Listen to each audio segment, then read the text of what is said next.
I'm really pleased to be in Atlanta, and I have to thank Dennis because I did give a talk at the Federal Reserve Bank a couple years ago, and I hear that he has a big fancy job here in Atlanta.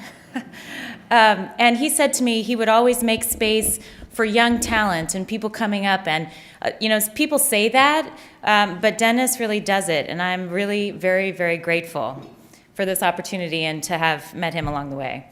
I also interviewed the founder of Spanx, so you guys have one of the greatest women entrepreneurs in this town, and I was a cultural ambassadorial scholar as a Rotary International Scholar when I came right out of college.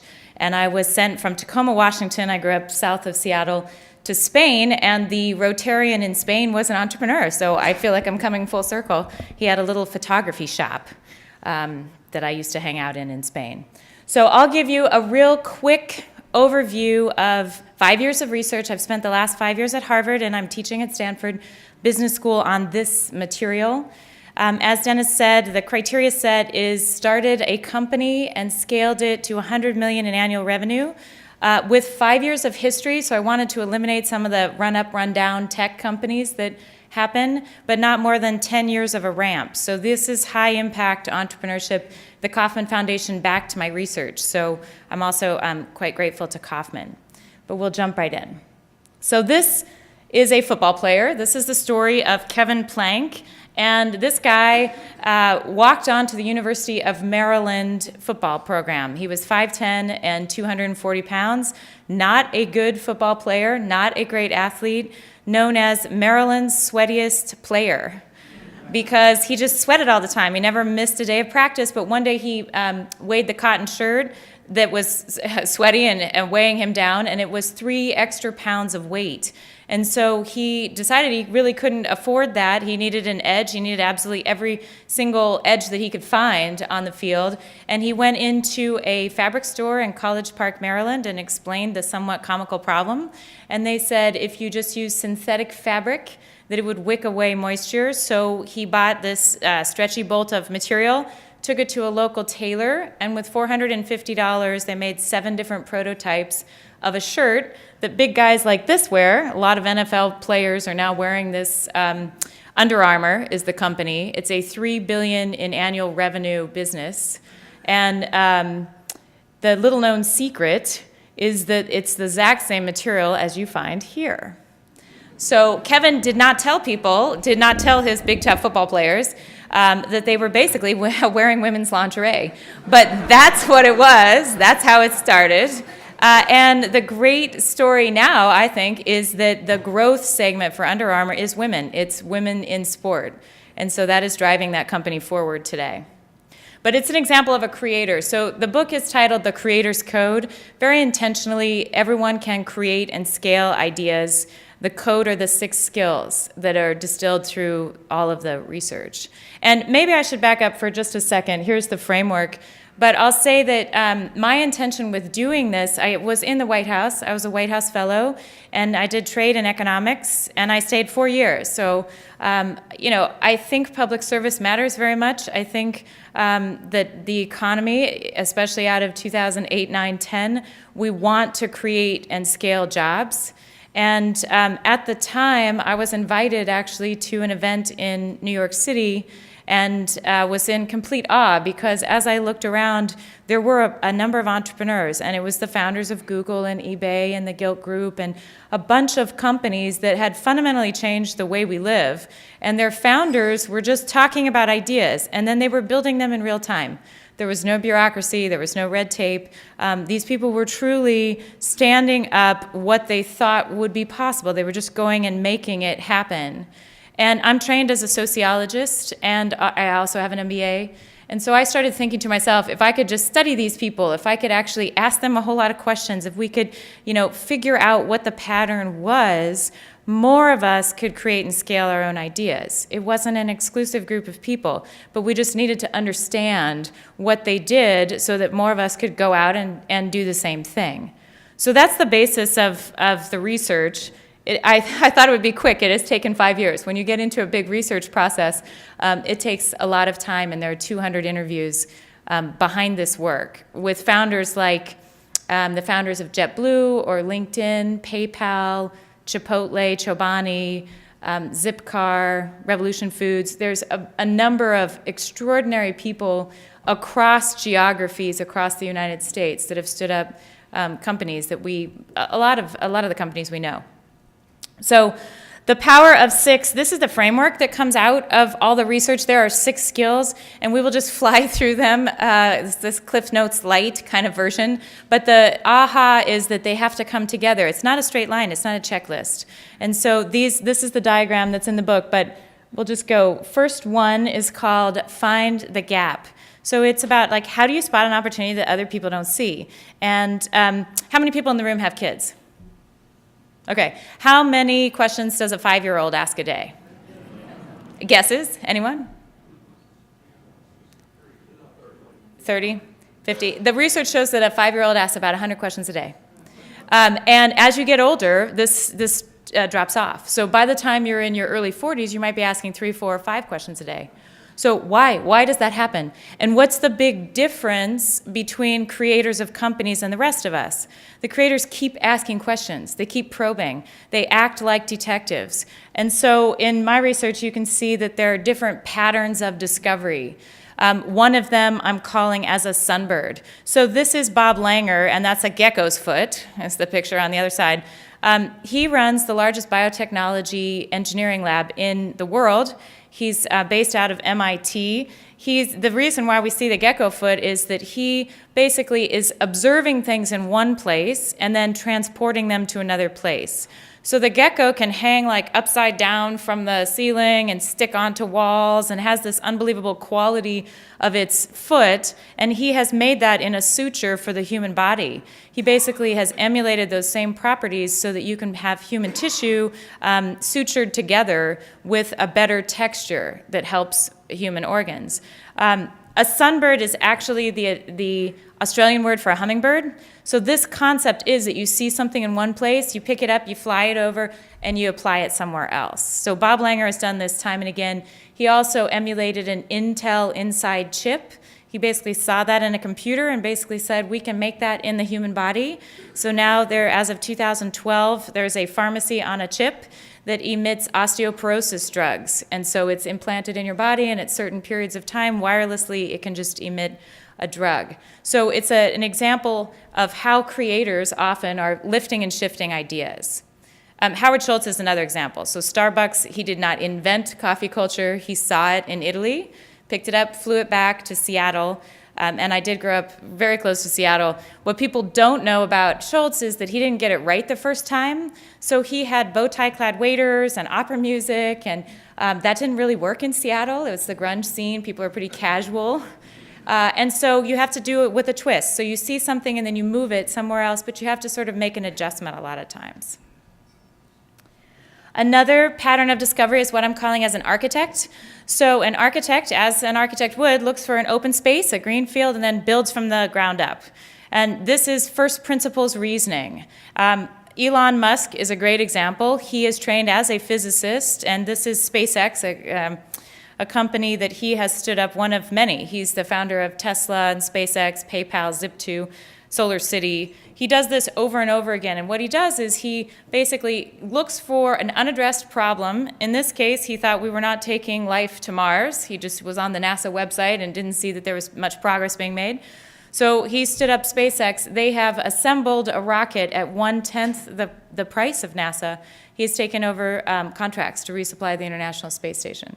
It's an extraordinary story. He's now trying to make a reusable rocket that will launch and then land again.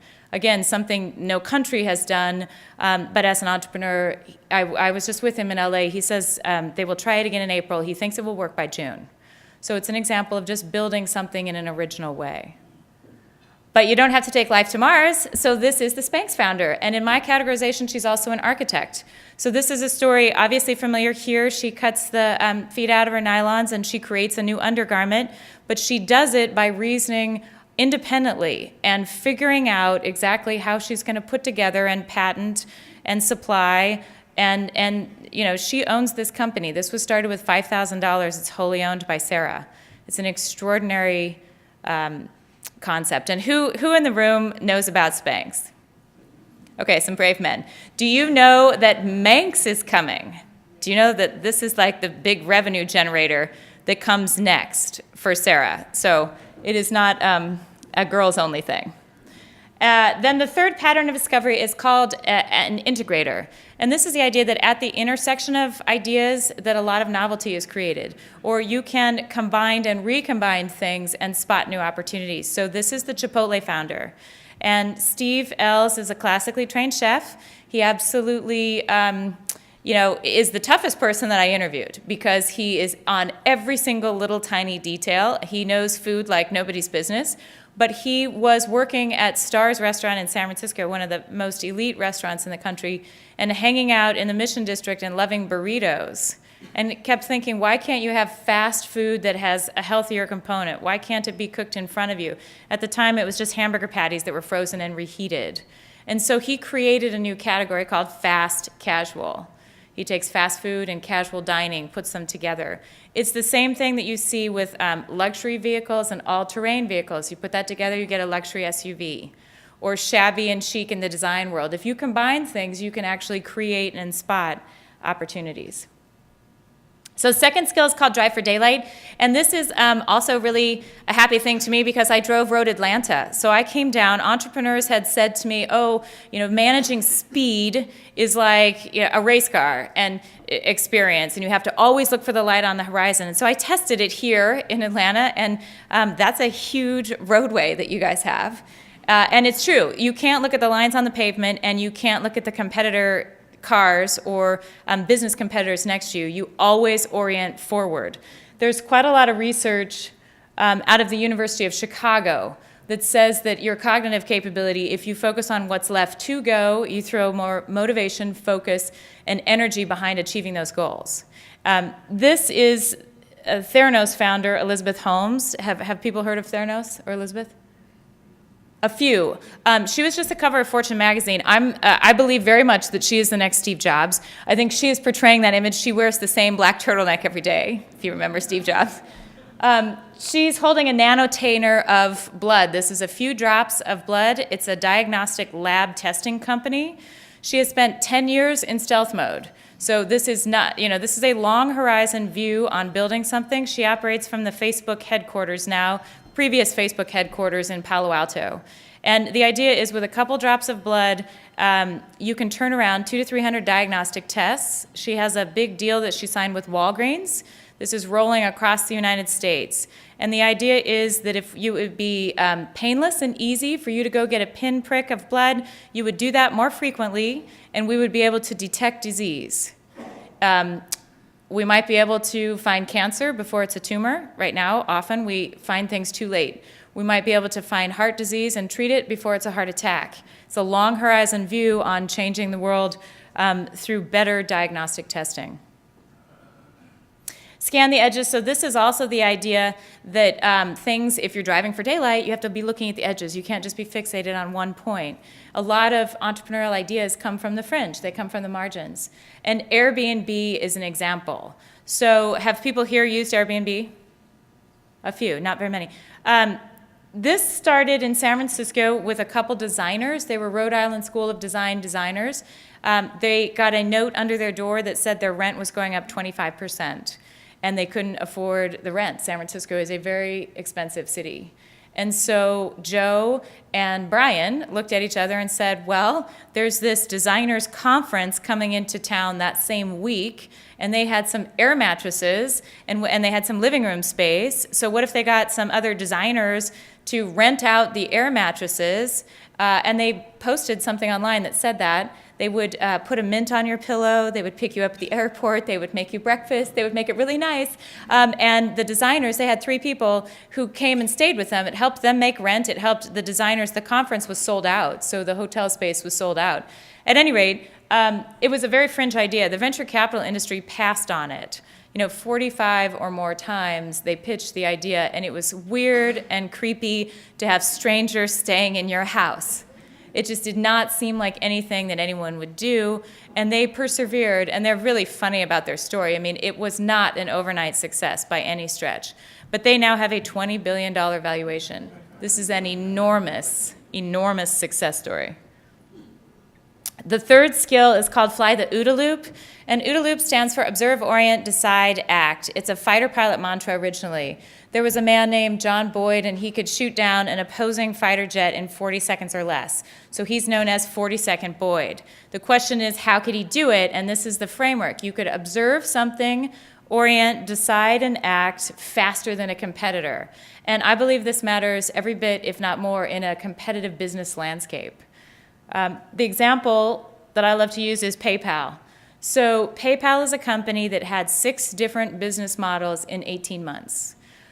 They observed, oriented, decided, and acted a lot faster than everybody around.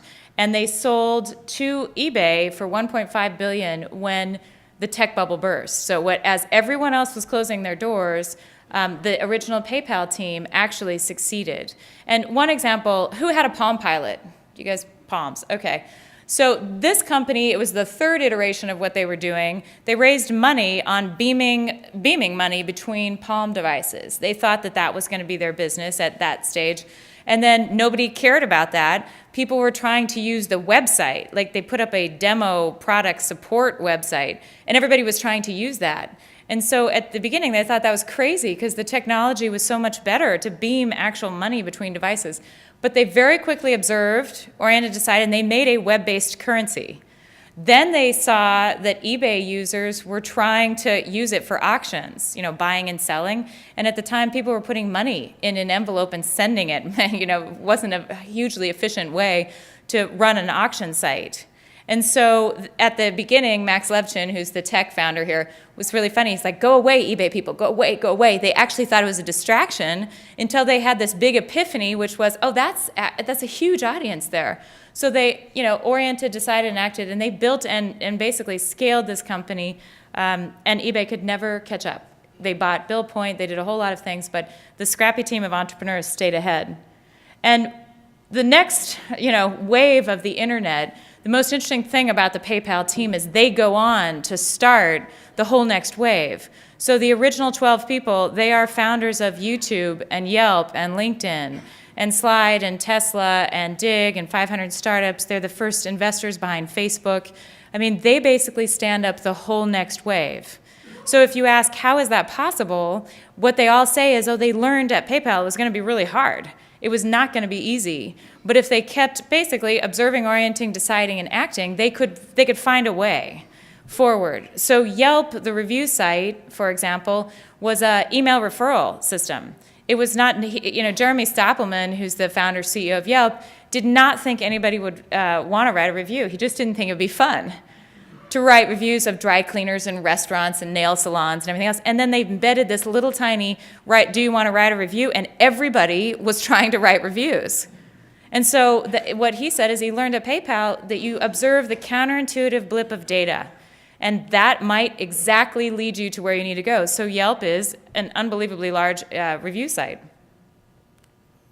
Skill 4 is called fail wisely. And this is the idea that we're really not going to be able to be perfect. The world is changing faster and faster. We know that technology is accelerating things. We're in a global economy. So business, I believe, used to be starting and scaling ideas we already knew, right? We could take things to scale. We could move internationally. Now it's very hard to anticipate what will happen next. And so it's not about perfection. It's about failing wisely. And when I talk about that, we can talk about the marshmallow challenge, I guess. So with 20 sticks of spaghetti, 1 yard of tape, 1 yard of string, and 1 marshmallow, teams of 4 people have been told, and this experiment has been run with thousands of people across the globe. Teams of 4 are basically told, you have these materials, you have 20 minutes, you have to build the tallest freestanding structure with the marshmallow on top. So this experiment is run with, Fortune 500 CEOs, MBA students, engineers, architects, technologists, all kinds of people. The people who win are these people. So it really is 5-year-olds again. And the reason is they can build structures at 25 inches tall. Engineers with master's degrees, on average, build at 24 inches tall. So there's the next group of people that do pretty well. The big losers are the MBA students, right?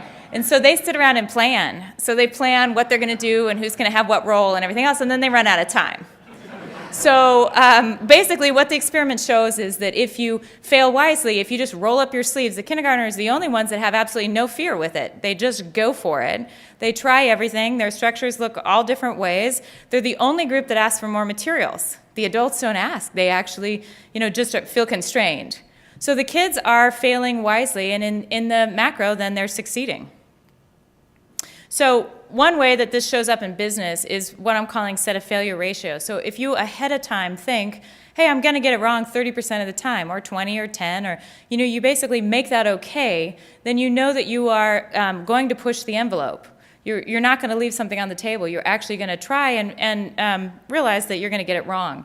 And O-Power, this is the two founders of O-Power, Dan and Alex. They're a company out of Alexandria, Virginia. They went public at the end of 2004. They're a conservation of energy model. And so this company is started with experiments. And the first experiment was in San Marcos, California. They did door knockers on the doorknobs of homes in the summer. And they put a door knocker sign that said, please turn off your air conditioning, turn on your fan, be a good citizen. And absolutely nobody did it. This was in the summer. They were like, please conserve energy. So then they did another experiment with a door knocker that said, please turn off your air conditioning, turn on your fan, save the planet. Like global warming is real. Nobody changed their behavior. So then they did a third experiment, and the door knocker said, you could save $55 on your utility bill. And no one changes their behavior. And so then they do a fourth experiment that says 77% of your neighbors are turning off their air conditioning and turning on their fan. And that works. And that's the basis of their company. It's a social pressure model to give you your rankings compared to your neighbors on how you're doing at energy conservation. And they have now saved enough energy to power the city of Miami for a year. So all the small bets and the small failures actually add up. This is Stella and Dot founder Jess Herron. She's a friend of mine from undergrad and from business school. Those are her two daughters. She runs a jewelry company, and Jess will say she's going to get it wrong 1 in 3 times. They're going to have, problems. They're not going to be right on the mark with fashion. So she has a love it or lose it, and she asks all of the stylists, it's almost like a Mary Kay meets eBay model, what products they want to lose. And so they'll lose 30% just because that's her target. The fifth skill is called Network Minds, and this is about how do you bring brain power towards you, like how do you actually network brain power to solve problems in new ways. And we talk a lot about diversity, about what people look like on the outside, right? So race, gender, socioeconomic differences, and my research informs, and I am really not that interested in the outside metrics. I'm interested in cognitive diversity, so what goes on inside your mind. And you could bring different minds to help you solve something. They might be convergent or divergent thinkers. They might be introverts or extroverts. They might be people trained as an anthropologist or an engineer. But there's a lot of different ways that people can approach what you're trying to do.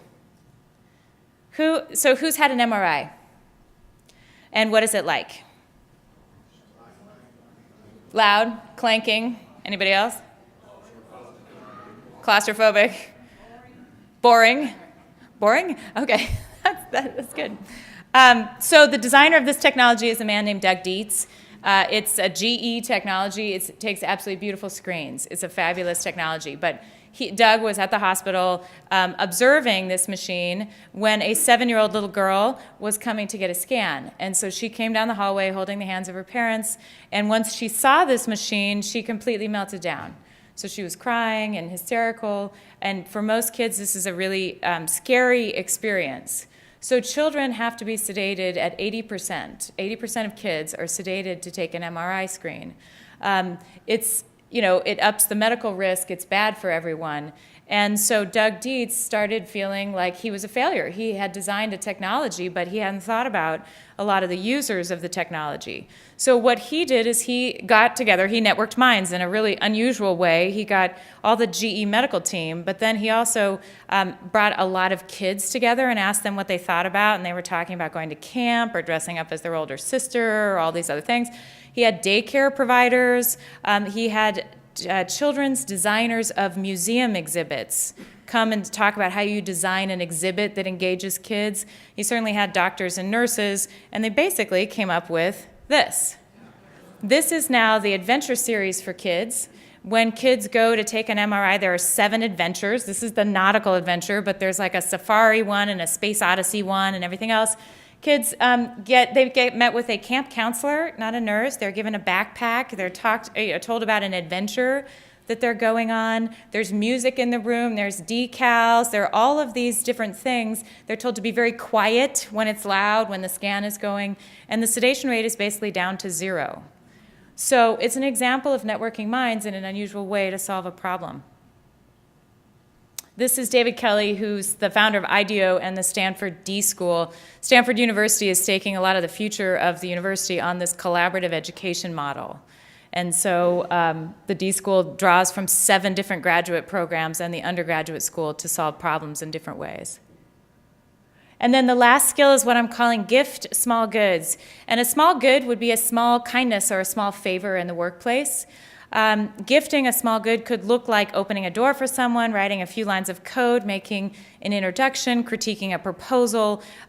Reid Hoffman, the founder of LinkedIn, and this is the basis of LinkedIn, Reid will say, no one's going to throw themselves in front of a train for you, but they will do little things, and little things actually unlock very big value, especially in a transparent and networked economy. So to me, of the skills, this one is kind of the most interesting. It's really changed in the last 5 years tremendously because our reputations are known. So it used to be, morally right to be a collaborative colleague and to help people out. Now, in fact, it makes you more productive because we know your reputation. LinkedIn makes it transparent. The speed of communication makes things transparent. And those who help others, everybody wants to work with them. So it sources information and talent and deal flow back. And so Reid Hoffman stood up LinkedIn behind this concept. He's really a go-to guy in Silicon Valley for many reasons. But he'll say, in the past, people might want to work for you because you were a big guy or you were powerful. Now, actually, people want to work with people who will give small goods and who will help promote their careers, and that's known. There's research out of Harvard showing that in a dynamic and network economy, if you don't do this, if you are, quote, a defector, you get cut off, again, because your reputation is known. And people who are then cut out of the circle are twice as likely to try to be generous the second time around, which is also interesting. And then we're back to the power of 6. So the big aha moment here is that we need all 6 of these things. And we may be naturally good at 2 or 3 of them. It's not a checklist. We don't want to only be good at 2 or 3 of them. They're learnable, they're practicable, they're teachable, and that when they come together, when one individual leader actually does all 6 of these things, initiatives are scaling and ideas are really taking off. So thank you, and I would love to take questions.